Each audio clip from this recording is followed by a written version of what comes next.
एक मिनट। अरे भाई चुप लोग चुप जाओ। अरे भाई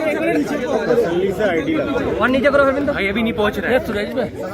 स्वामी जी आज आजम भाई से मिलने पहुंचे, क्या कहेंगे? वहाँ थोड़ी सी आईडी उठाओ। आज राज्य से प्रेरित होकर के भाजपा सरकार ने जो ज्यादती इस देश के और उत्तर प्रदेश, विशेष रूप से उत्तर प्रदेश नीचे करो और नीचे करो वरिष्ठतम और नीचे नेता श्री आजम खान साहब के साथ दुर्भावनापूर्ण कार्रवाई की गई, वाकई में वो अत्यंत चिंतनीय है। और इतने बड़े नेता को मुर्गी चोरी, भैंस चोरी जैसे छोटे और घटिया आरोप लगा करके लंबे अंतराल तक जेल की सलाखों में रखा। हम समझते हैं विशाल भाई मोबाइल थोड़ा सा, इतनी दरिंदगी तो इमरजेंसी में भी किसी नेता के साथ नहीं हुई थी। जो दरिंदगी आजम खान साहब के साथ हुई है, एक तरीके से वो लोकतंत्र पर बदनुमा दाग है। स्वाभाविक रूप से तानाशाही रवैये की शिकार भाजपा सरकार ने आपके साथ भेदभावपूर्ण जो बर्ताव किया है, उसकी जितनी भी निंदा की जाए उतनी कम है। आपके साथ जो जनजातीय अत्याचार, अन्याय हुआ है, सरकार ने बदले की भावना से जो हिंसात्मक कार्य किया है, उसकी मैं घोर निंदा भी करता हूं।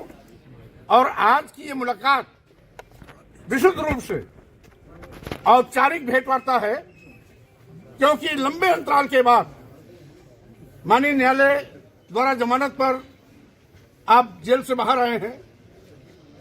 स्वाभाविक रूप से जो भी वैचारिक लड़ाई लड़ते हैं, ईमानदारी से पूरी राजनीति में जिन्होंने अपना समय गंवाया, ऐसे नामी गिरामी नेता आजम खान जी के साथ दुर्भावनापूर्ण की गई कार्रवाई हम समझते हैं न केवल निंदनीय है, लोकतंत्र में अक्षम्य भी है। इसकी घोर निंदा करता हूं।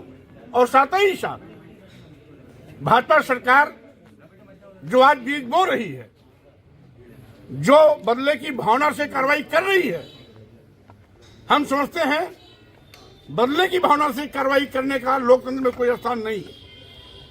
नई परंपरा भाजपा ने जो डाली है, उसको ये नहीं भूलना चाहिए कि इस परंपरा के शिकार कभी वो भी हो सकते हैं। इसलिए राजनीति विचारधारा की होती है, विचारधारा आधारित राजनीति ही राजनीति कहलाती है। राजनीति में न कोई शत्रु होता है, न कोई मित्र होता है। वैचारिक रूप से हम सभी एक दूसरे दलों में रह के काम करते हैं, लेकिन जब हम राजनीति के मन से बाहर होते हैं तो हम सभी एक होते हैं।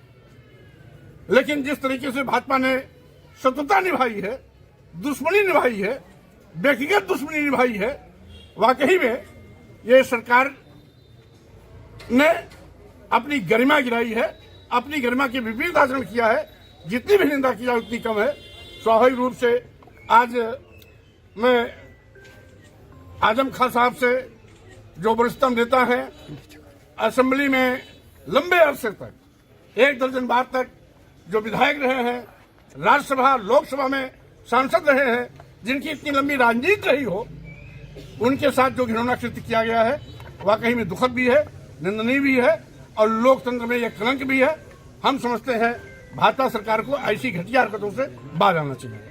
जी स्वामी जी, बरेली प्रकरण को किस मामले से? अखिलेश जी ने कहा था कि आजम खान के ऊपर भाजपा ने मुकदमे की एक नया रिकॉर्ड बनाया, हम सब मिलकर लड़ेंगे। आईडी छोड़ो। बहरहाल उस पर मैं कुछ नहीं कहना चाहता। भाई उनका सवाल उनसे कीजिएगा, आपका सवाल आजम खान साहब से। स्वामी जी, बरेली प्रकरण मामले को कैसे देखते हैं? करने आया हूँ, हालचाल लेने आया हूँ, कुशलक्षेम पूछने आया हूँ, शीघ्र स्वस्थ होने की कामना करने आया हूँ। और साथ ही साथ अभी उनको कुछ समय चाहिए स्वास्थ्य लाभ के लिए, और लगातार मुकदमे की पैरवी के लिए। इससे जब उससे मुक्त होंगे तो हम लोग विस्तार से फिर बैठेंगे, फिर से बात भी करेंगे। बरेली घटना पे क्या कहना चाहेंगे? बरेली घटनाओं को किस तरह से देखते हैं? बरेली घटना भी